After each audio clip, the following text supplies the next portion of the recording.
Hola, soy Jorge Maturana y este es el quinto video de PLSQL que está dedicado a los triggers.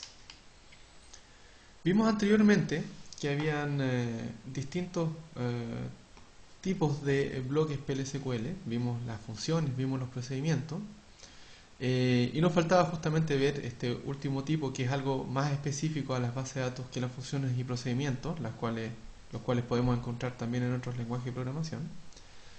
Y la diferencia que hay entre los triggers y las funciones y los procedimientos es la manera en que ellos comienzan a ser ejecutados, ¿ya? Básicamente las funciones y los procedimientos se ejecutan solamente cuando hay alguien que los invoca, cuando hay otro procedimiento o un usuario directamente que los invoca, ¿ya?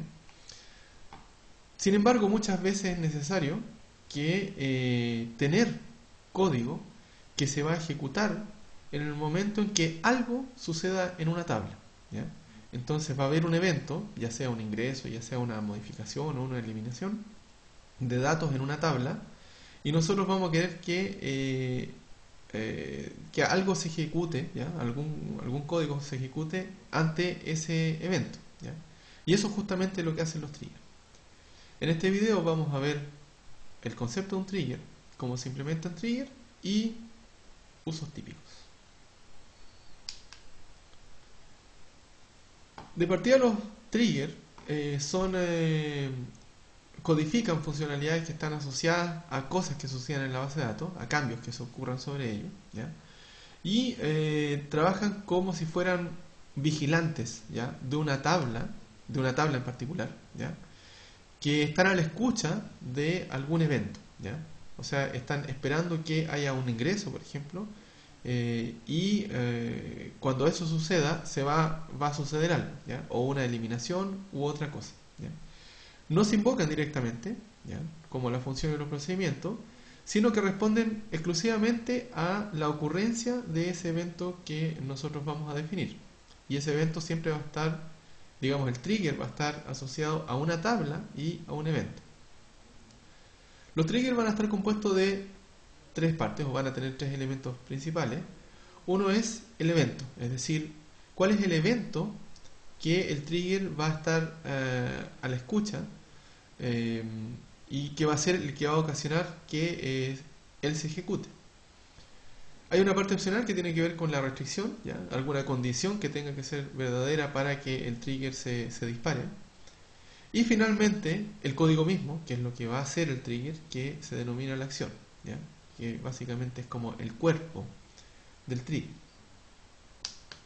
Veamos un ejemplo. Este es un ejemplo bastante simple, ¿ya? De un trigger que va a avisar por pantalla después de que se haya ingresado un registro en una tabla. No es un ejemplo muy útil, pero nos va a permitir ver cómo se construye. El trigger es un objeto de la base de datos, entonces va a tener una identidad, nosotros vamos a crearlo y va a tener un nombre, igual como en el caso de las funciones y los procedimientos. Entonces vamos a crearlo con esta instrucción create o replace, le vamos a indicar que es un trigger, y el nombre del trigger, ¿ya? Que va a ser un post nueva ciudad. Lo que va a hacer este trigger va a ser que va a estar asignado a una tabla de ciudades, ¿ya? Y va a estar escuchando, digamos, va a estar el pendiente de cuando hay alguna inserción. Y cuando hay alguna inserción en esa tabla, entonces va a ejecutar lo que le vamos a decir. Primero tenemos que indicarle cuándo queremos que se ejecute, ¿ya? Y para eso vamos a poner esta línea que está acá, le vamos a decir after insert, es decir, después que se haya hecho una inserción en la tabla, es que va a ejecutarse este trigger. Le tenemos que indicar también en qué tabla tiene que estar, digamos, a qué tabla va a estar asociado el trigger. Recordemos que los triggers están asociados a una tabla en particular, ¿ya? Y le vamos a indicar que queremos que lo que se ejecute por cada tupla que sea afectada en esa tabla. Entonces, cuando haya un ingreso en la tabla ciudades, por cada ingreso que haya, por cada tupla, va a ocurrir lo siguiente, que es básicamente se va a ejecutar el cuerpo del trigger y que va simplemente a lanzar un mensaje diciendo que hay un nuevo registro en la tabla ciudad.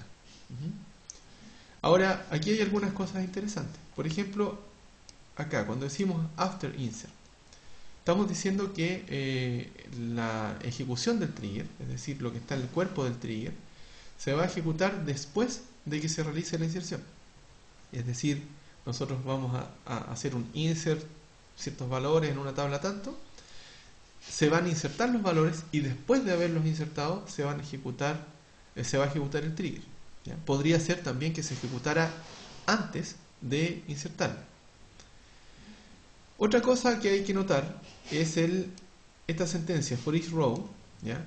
Que es por cada tupla afectada. En el caso del insert es difícil distinguir, ¿ya? Pero podría ser que si yo hago, por ejemplo, una modificación, supongamos que quiero hacer un update y cambiar que todas las personas que tienen, no sé, una cierta edad tengan otra, ¿ya? Entonces básicamente voy a tener una query que va a actualizar a numerosas tuplas, ¿ya? Entonces yo puedo decidir si es que quiero que este trigger se dispare una sola vez por cada, digamos, por todo el paquete de cambio, ¿ya? Es decir, a nivel de query, o si quiero que ese trigger se ejecute a nivel de tupla, es decir, con esta actualización que por ejemplo modifica a 4 tuplas, quiero que se ejecute 4 veces, ¿ya? Una por cada tupla, ¿ya? Para que sea ejecutada a nivel de query, yo simplemente voy a eliminar digamos este texto for each row, y eso se va a ejecutar, va a ocasionar que el trigger se ejecute solamente una vez, independiente que afecte a 1, a 10 o a 1000 tuplas. Ahora, un trigger también puede responder a varios eventos, ¿ya? Puede ser no solamente un insert, sino también puede ser si yo quiero hacer una actualización, si quiero hacer una eliminación, o distintas combinaciones de esos tres. Aquí hay un trigger un poco más sofisticado, ¿ya? Es parecido al anterior, ¿ya?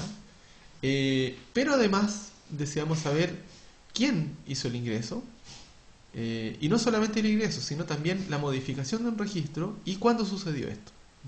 Supongamos que nosotros queremos tener mensajes de que a las 12 de la noche el usuario X hizo un cambio o hizo una modificación.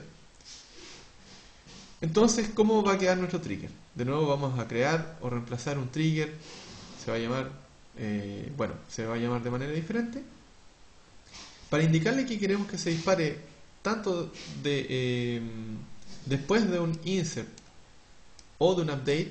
Podemos hacerlo con un OR, ¿cierto?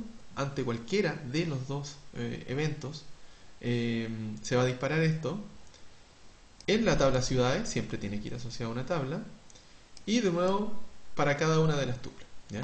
For each row.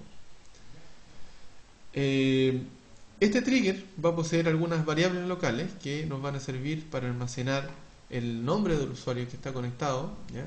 Y la fecha en la cual se está realizando esta acción, ¿ya? Y vamos a seleccionar de la tabla dual del sistema el usuario y la fecha en que se está ejecutando este trigger, y vamos a mandar un mensaje diciendo que el usuario hizo un cambio en una fecha específica. Ahora, podemos tener toda la complejidad de un bloque PLSQL, ¿ya? Podemos tener cursores dentro, podemos tener barras, tener grandes procesamientos con todas las estructuras de control, ¿ya? Dentro de un trigger. Entonces se pueden hacer cosas muy complejas, ¿ya? Un uso, por ejemplo, de un trigger similar a este podría ser crear un registro de log transparente, es decir, que en vez de yo querer mostrar por pantalla este mensaje de que el usuario hizo un cambio en tal fecha, yo podría querer almacenar esa información en una tabla que va a tener el log de todas las modificaciones que se hicieron en la tabla. La gracia de hacerlo a través de un trigger es que yo simplemente voy a hacer mis ingresos, hacer mis modificaciones, hacer mis eliminaciones de tuplas desde la tabla ciudades en este caso, y no me voy a interesar de la tabla de log. Va a ser el trigger el que va a mantener eh, la tabla de log actualizada mediante, digamos, disparándose cada vez que yo haga un cambio en la tabla. Entonces, todo ese manejo de log va a ser transparente para el usuario que esté utilizando la tabla ciudad.